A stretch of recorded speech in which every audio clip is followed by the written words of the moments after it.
লুকোচুরি খেলবে? লুকোচুরি তুমি লুকাও, আমি ঠিকই তোমাকে খুঁজে পাবো। আসসালামু আলাইকুম, আমি সাগর রয়েছে আপনাদের সঙ্গে। আপনাদের প্রিয় অন্ধকার টানেল 2.0 এর আরও একটি ভয়ঙ্কর রাজনীতিতে আপনাদের স্বাগতম। রাত তখন ঠিক 11:59। আজকের গল্পটি এসেছে ঢাকার কাছে এক প্রত্যন্ত গ্রামে, যেখানে বছরের পর বছর ধরে এক পরিত্যক্ত জমিদার বাড়ি দাঁড়িয়ে আছে, যেন সে নিজেই ইতিহাসের এক নীরব সাক্ষী। গল্পটি পাঠিয়েছেন আমাদের কাছে শ্রোতা অজানা প্রতীক। অজানা প্রতীক জানাচ্ছে তার এক বন্ধুর দাদা ছিলেন এই এলাকার ভূমি অফিসের কেরানি, নাম আকবর সাহেব। একদিন অফিসিয়াল কাজে তাকে সেই পুরনো জমিদার বাড়িটির সম্পত্তির কাগজপত্র যাচাই করতে যেতে হয়।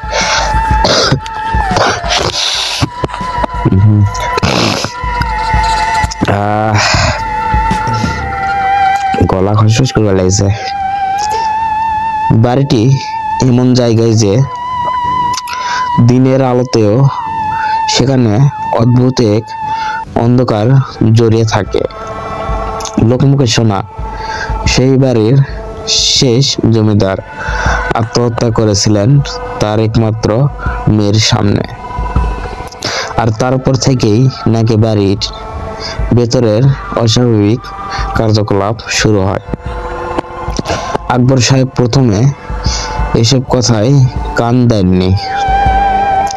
তিনি দুপুর 2টো নাগাদ তার সহকারীকে নিয়ে বাড়িটির ভেতরে প্রবেশ করেন।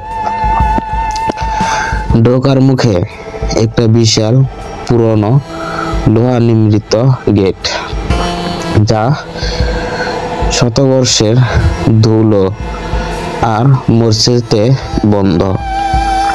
গেট ঠেলে ভেতরে ঢুকতেই যেন বাতাসে উচ্চতা বদলে গেল। চারপাশ থমথমে, আর বাতাসের ভার এত বেশি যেন শ্বাস নিতেও কষ্ট হচ্ছে। প্রথমেই তারা দেখলেন বিশাল আকারের এক বৈঠকখানা।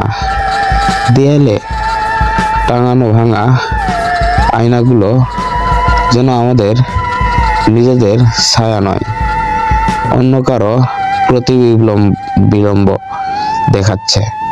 আকবর সাহেব যখন তার কাগজপত্র গোছাচ্ছিলেন, সহকারী হঠাৎ বলে উঠল, স্যার, সিঁড়ির কাছে কেউ যেন দাঁড়িয়ে আছে। আকবর সাহেব ঘুরে দেখলেন কিছু নেই, শুধু হলদে হয়ে যাওয়া ভারী পর্দাগুলো মৃদু বাতাসে কাঁপছে। তিনি থমকে দিয়েই সহকারীকে চুপ হয়ে গেল। কিন্তু কিছুক্ষণের মধ্যেই শুরু হলো সেই ভয়ঙ্কর খেলা। প্রথমত পায়ের আওয়াজ। দোতলার কোনো ঘর থেকে যেন কেউ খালি পায়ে হেঁটে আসছে, আর সেই হাঁটার শব্দ সিঁড়ির কাঠের উপর স্পষ্ট। বারবার নিচের দিকে নামছে, কিন্তু কেউ নামছে না। দ্বিতীয়ত ফিসফিসানি। একদম কানের কাছে কেউ যেন বাংলা নয়, অচেনা ভাষায় কিছু বলছে, আর বলার ভঙ্গিমাটা শিশুর মতো তরুণ। আকবর সাহেব সাহস করে সহকারীকে নিয়ে দোতলায় গেলেন। সিঁড়ির প্রতিটি ধাপ যেন একটি দীর্ঘশ্বাস ফেলছে।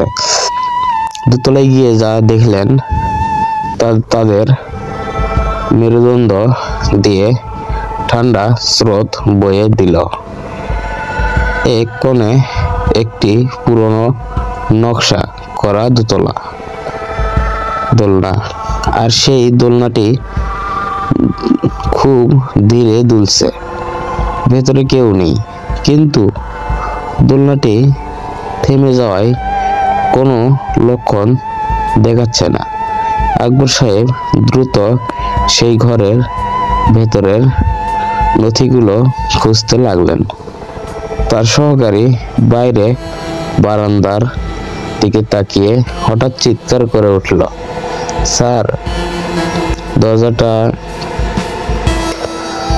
প্রধান দরজাটা ভেতরের দিক থেকে বন্ধ হয়ে যাচ্ছে। তারা দুজনেই তড়িঘড়ি করে নেমে এলেন।